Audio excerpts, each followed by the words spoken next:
नमस्कार दोस्तों, मैं हूं नितिन जैन और मेरे साथ इस वक्त इंदौर के जिला पंचायत सीईओ सिद्धार्थ जैन जी हैं। इंदौर ज़िले में ग्रामीण क्षेत्र में किस तरह के बदलाव डिजिटाइजेशन किया जा रहा है, कैसे ग्रामीणों को नई तकनीक से जोड़कर उनके जीवन को उन्नत बनाने का प्रयास किया जा रहा है, ये हम जानेंगे सिद्धार्थ जैन जी से। सर, हमसे बात करने के लिए शुक्रिया।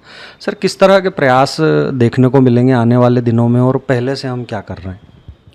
देखिए, शासन की बहुत सारी ग्रामीण विभाग की योजनाएं हैं।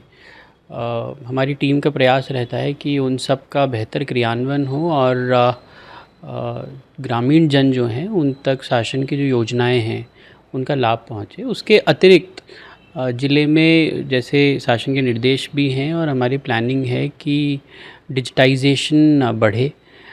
इस विषय में हम लोगों ने ग्रामीण क्षेत्रों में एक तो डिजिटल इकोसिस्टम बढ़ाने के लिए हम लोग प्रयास कर रहे हैं। 4 पंचायतों को हमने डिजिलॉकर युक्त किया है और उसके बाद अन्य 50 पंचायतें और ज़िले की चुनी हैं हमने, जिन्हें फ़ेज़ मैनर में हम लोग डिजिटल इकोसिस्टम की तरफ बढ़ावा देंगे। डिजिलॉकर उसका सिर्फ एक प्रयास है। उसके अतिरिक्त हम लोग पंचायतों में ब्रॉडबैंड की व्यवस्था, internet connectivity, computer, printers, basic जो डिजिटल इंफ्रास्ट्रक्चर होता है उसकी फंक्शनैलिटी और अवेलेबिलिटी दोनों पे हम लोग प्लानिंग कर रहे हैं। इसके अतिरिक्त 2 अन्य जो योजनाएं हैं जिन पे हम लोग विशेष रूप से इंदौर ज़िले में काम कर रहे हैं, वो है एक तो टैक्सेशन। सामान्यतः पंचायतें केंद्र सरकार, राज्य सरकार द्वारा दी जाने वाली राशि पे निर्भर रहती है, क्योंकि विकास कार्य मूल रूप से ग्राउंड लेवल पे पंचायतों के द्वारा किए जाने होते हैं। तो टैक्सेशन बहुत महत्वपूर्ण एक विषय बन जाता है कि ग्राम पंचायतों की न सिर्फ 5वें 15वें वित्त पे वो पूर्णतः निर्भर रहें, उनकी स्वनिधि भी बने। इसलिए हमने इंदौर ज़िले में लगभग 40 पंचायतों को पायलट बेसिस पे चुना है, जहां हमारी बेसिक स्टडी जो शुरुआत में हमने की और एक बेसलाइन डेटा जो हमने कलेक्ट किया, उससे समझ आया कि यहाँ टैक्स का पोटेंशियल ज़्यादा है। ये 15 मई से हमने इस अभियान को शुरू किया और उसके बाद इन पंचायतों में फ़र्स्ट जो हमारा स्टेप था वो ये था कि नए परिवार जो अभी तक हमारे टैक्स बेस में नहीं हैं पंचायतों के, उनको पोर्टल पे ऑनबोर्ड किया जाए। और लगभग 1.5 महीने में हमने 20,000 से अधिक परिवारों को चिन्हांकित किया है और उन्हें लगातार पोर्टल पे ऑनबोर्ड कर रहे हैं। साथ ही साथ टैक्सेशन की वसूली भी उसमें बढ़ी है। लगभग 55 लाख रुपए एक्स्ट्रा इन ग्राम पंचायतों ने अभी कलेक्ट किए हैं। ये इनिशियल फिगर है, ये धीरे धीरे जैसे जैसे ऑनबोर्डिंग होते जाएगी संख्या बढ़ेगी।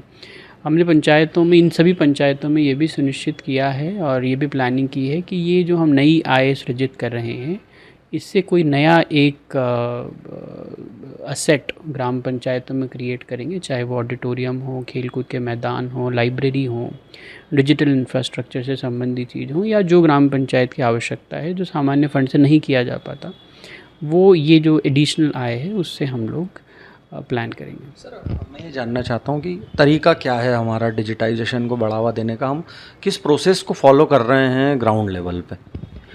देखिए, 2 चीज़ें हैं। एक तो शासकीय जो प्रक्रियाएं हैं उनमें डिजिटाइजेशन हम लोग कितना बढ़ा पाते हैं। उदाहरण के रूप में इंदौर ज़िले में जो ग्राम पंचायतें टैक्सेशन कलेक्ट करती हैं वो किस माध्यम से हो रहा है।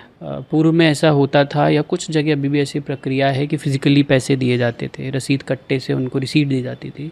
हमने इंदौर ज़िले में अभी हमारी जितनी पंचायतें हैं, पूरी 334 पंचायतों में हमने यूनिफाइड पेमेंट इंटरफेस, जिसे यूपीआई बोलते हैं, वो इनेबल कर लिया है। तो सभी पंचायतें अब डिजिटली पेमेंट एक्सेप्ट करने की स्थिति में हैं।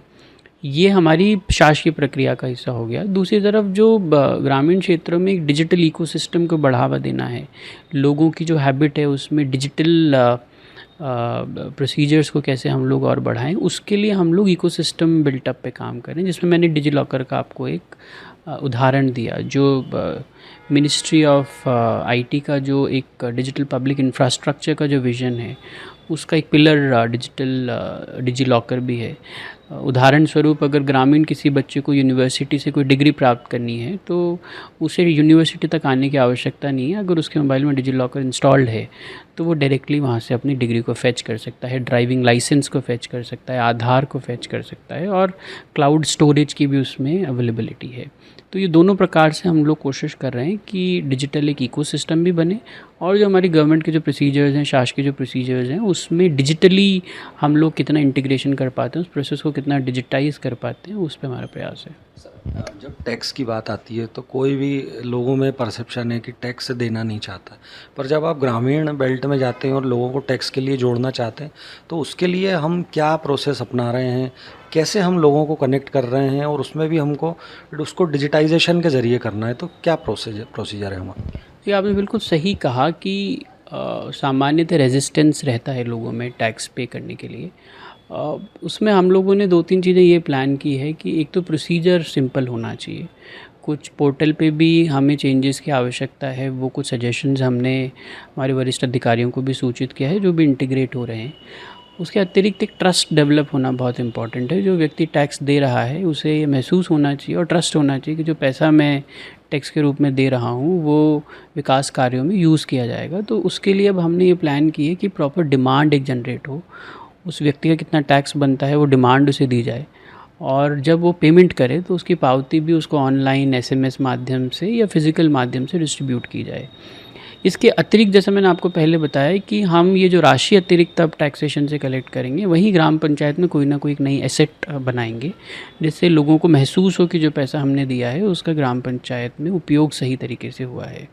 तो लोगों का कॉन्फिडेंस बढ़ाने के लिए हमारे प्रोसीजर्स को इम्प्रूव करने की कोशिश कर रहे हैं और हमारे सचिव जो हैं, GRS जो हैं, उनकी भी लगातार ट्रेनिंग हम लोग ज़िला पंचायत में कर रहे हैं और क्या नया काम उसमें हो सकता है वो सुझाव हम उनसे भी ले रहे हैं। अगर कोई और बेटर सिस्टम हम लोग डेवलप कर पाएँ तो वो एक फीडबैक मैकेनिज़्म भी साथ में चल रहे हैं। आखिरी सवाल है मेरा कि जब डिजिटाइजेशन और टेक्नोलॉजी की बात होती है तो साइबर फ्रॉड जो है वो डराता है। ऐसे में हम हमारी इस प्रोसेस में क्या साइबर फ्रॉड अवेयरनेस को भी हम शामिल किए हुए हैं साथ साथ? फ़िलहाल तो हम साइबर फ्रॉड पे नहीं गए, लेकिन भविष्य में एक बार बेसिक डिजिटल इंफ्रास्ट्रक्चर हम जब इंश्योर कर लेंगे या जो हो चुका है उसके बाद ये बहुत महत्वपूर्ण विषय है, विशेष रूप से वृद्धजन जो ग्रामीण क्षेत्रों में रहते हैं, फ़िशिंग अटैक्स होते हैं, मोबाइल पे अलग अलग प्रकार के साइबर फ्रॉड्स होने लग गए। तो हम लोग प्रयास करेंगे कि ग्रामीण क्षेत्रों में भी इस तरह की कुछ अवेयरनेस कैंप्स या कुछ इस तरह का मटेरियल, इस तरह के सेमिनार्स अगर कहीं आयोजित करा पाए तो ज़रूर कराएंगे। सर, हमसे बात करने के लिए शुक्रिया। ये थे जिला पंचायत CEO सिद्धार्थ जैन जी, जिन्होंने हमें बताया कि किस तरह इंदौर ज़िले की ग्राम पंचायतों में डिजिटाइजेशन को बढ़ावा देने के लिए युद्ध स्तर पर प्रयास किया जा रहा है। मेरे सहयोगी देवेंद्र मालवी के साथ मैं नितिन जैन, HBTV न्यूज़ के लिए।